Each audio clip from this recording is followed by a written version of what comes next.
So hello everyone, welcome back in HW current affairs classes. आज हम लोग पढ़ने वाले हैं 9 मई का करंट अफेयर।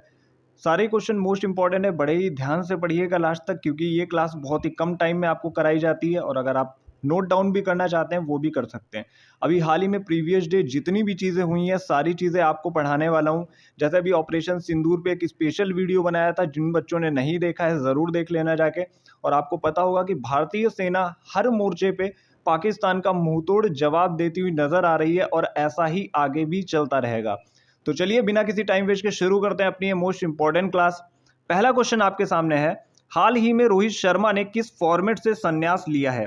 तो आपको अभी तक पता चल गया होगा कि रोहित शर्मा ने टेस्ट क्रिकेट से संन्यास ले लिया है। इन्होंने टोटल टेस्ट मैच खेले थे 67, टोटल रन बनाए थे 4301, हाईएस्ट स्कोर था इनका 212 जो कि साउथ अफ्रीका के खिलाफ बनाया था, और टोटल शतक जो है इनके 12 हैं और 50s यानी अर्धशतक 18 हैं टेस्ट मैच में। अभी इन्होंने केवल टेस्ट मैच से ही संन्यास लिया है, बाकी फॉर्मेट में अभी ये खेल रहे हैं। चलते हैं अगले क्वेश्चन पे। अगला क्वेश्चन है हमारा, विश्व थैलेसीमिया दिवस 2025 कब मनाया गया? तो ये मनाया गया है 8 मई को। थीम क्या है? थैलेसीमिया के लिए एक साथ समुदायों को एकजुट करना, रोगियों को प्राथमिकता देना, ये इसकी थीम है। ये एक वंशानुगत रोग है। बात कर लेते हैं कि अभी तक हमने मई महीने में कितने इंपॉर्टेंट डेज मनाए। जैसे 1 मई को सेलिब्रेट किया गया था इंडियन लेबर डे, 2 मई को वर्ल्ड टूना डे, टूना एक मछली का नाम है, 3 मई को वर्ल्ड प्रेस फ्रीडम डे, 4 मई को कोल माइनर्स डे, 6 मई को वर्ल्ड अस्थमा डे। तो ये डेज आप लोग याद रखिएगा। हिंदी में भी मैं अगले दिन आपको करवा दूंगा। काफ़ी बच्चे कहते हैं कि सर जो इंग्लिश में आप लिखते हो उसको हिंदी में भी लिख दिया करो। अब हम बात करते हैं तीसरे क्वेश्चन की। तीसरा क्वेश्चन हमारा क्या है, किस राज्य सरकार ने हाल ही में आदिशक्ति अभियान शुरू किया है? तो ये शुरू किया गया है महाराष्ट्र सरकार के द्वारा। आपको पता होगा कि महाराष्ट्र की कैपिटल है मुंबई। यहाँ के चीफ मिनिस्टर हैं देवेंद्र फडणवीस और गवर्नर हैं CP राधाकृष्णन। ये था हमारा थर्ड नंबर का क्वेश्चन। अब हम चलते हैं फोर्थ नंबर के क्वेश्चन की तरफ। क्वेश्चन नंबर फोर्थ आप सभी के सामने है, हाल ही में CBI के डायरेक्टर का कार्यकाल 1 साल के लिए बढ़ा दिया गया, उनका नाम क्या है? उनका नाम है प्रवीण सूद। बात करते हैं CBI की, तो CBI की फुल फॉर्म होती है सेंट्रल ब्यूरो ऑफ इन्वेस्टिगेशन, जिसकी स्थापना हुई थी 1963 में। हेडक्वार्टर की बात कर लेते हैं तो CBI का हेडक्वार्टर है न्यू दिल्ली में। डायरेक्टर है प्रवीण सूद, अभी मैंने आपको बताया। आदर्श वाक्य इसका क्या है? उद्योग, निष्पक्षता और ईमानदारी। अब हम चलते हैं अपने फिफ्थ क्वेश्चन की ओर।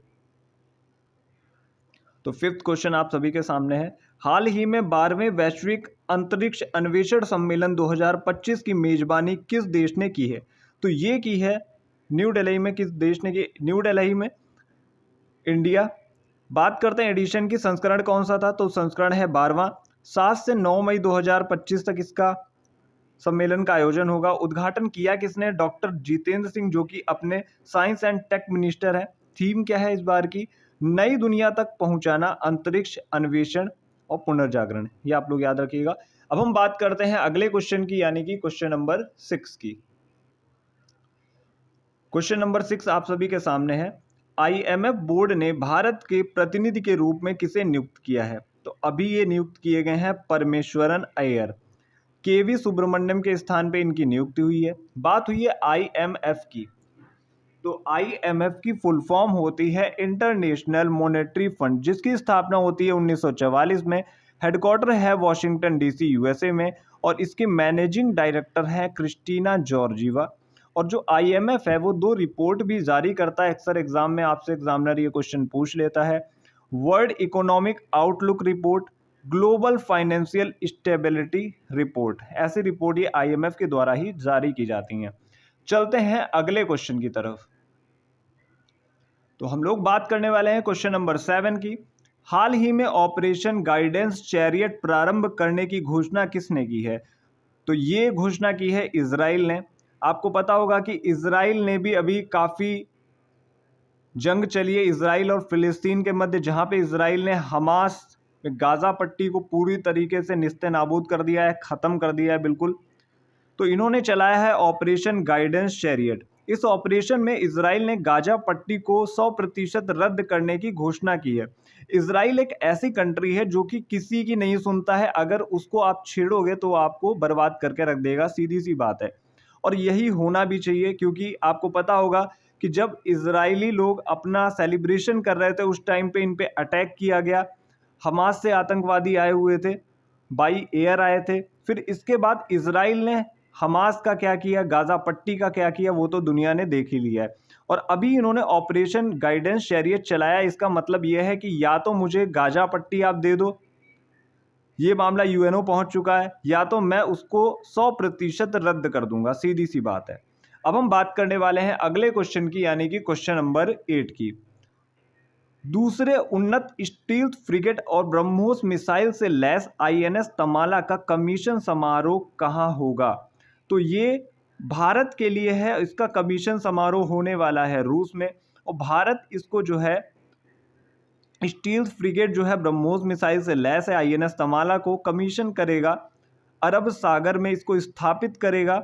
और ये हमारी नेवी के लिए एक बहुत बड़ी उपलब्धि है। और अभी आपको पता होगा S-400 चर्चा का विषय बना हुआ है, पूरे विश्व भर में चर्चा का विषय बना हुआ है, क्योंकि भारत ने ये रूस से लिया हुआ था और अभी इसने अपना काम बखूबी किया है। जम्मू कश्मीर में लोगों ने देखा होगा कि कैसे इसने पाकिस्तान के द्वारा अटैक की गई मिसाइलों को हवा में ही मार गिराया, और ये बहुत अच्छा वर्क कर रहा है। और इसी के साथ ही इसने पाकिस्तान के एयर डिफेंस सिस्टम को कंप्लीटली तबाह कर दिया है। होता क्या है मैं आपको बताता हूं कि जो ये S-400 जो सिस्टम है, ये S-400 जो अपना सिस्टम होता है, ये हवा में जैसे ही इधर से कोई मिसाइल आती है तो इसको हवा में 400 किलोमीटर की रेंज के अंदर ही उसको तबाह कर देता है। फिर इसके बाद यहाँ से एक मिसाइल निकलती है जो कि इसकी लोकेशन है जहाँ से ये मिसाइल दागी गई थी भारत के ऊपर, उसको ख़त्म कर देती है जाके कि ये किस व्हीकल से लॉन्च की जा रही है।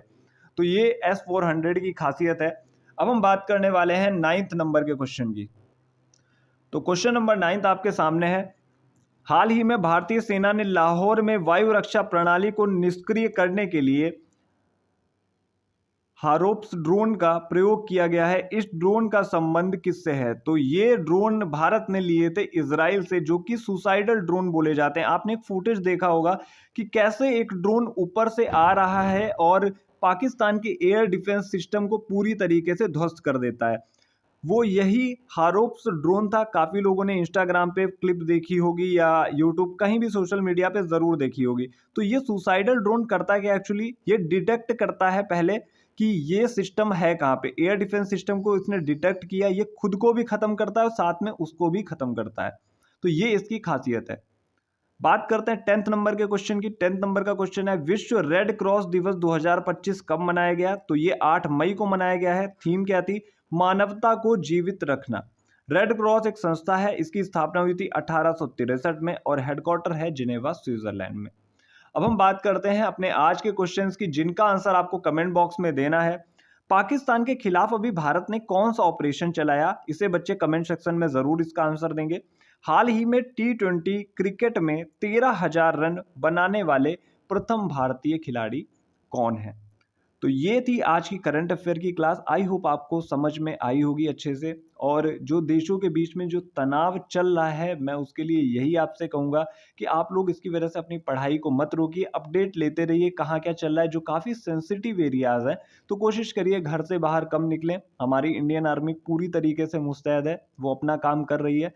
आप लोग घर से बाहर अगर निकलोगे कुछ भी हो सकता है किसी भी टाइम, क्योंकि ऐसा होता है कि S-400 जो मिसाइल सिस्टम है वो एक टाइम पे उसकी एक रेंज होती है कि वो इतनी ही मिसाइल्स को मार सकता है। अगर कुछ एक्स्ट्रा आएंगी तो उसमें से कुछ मिसाइल्स अटैक कर भी सकती हैं।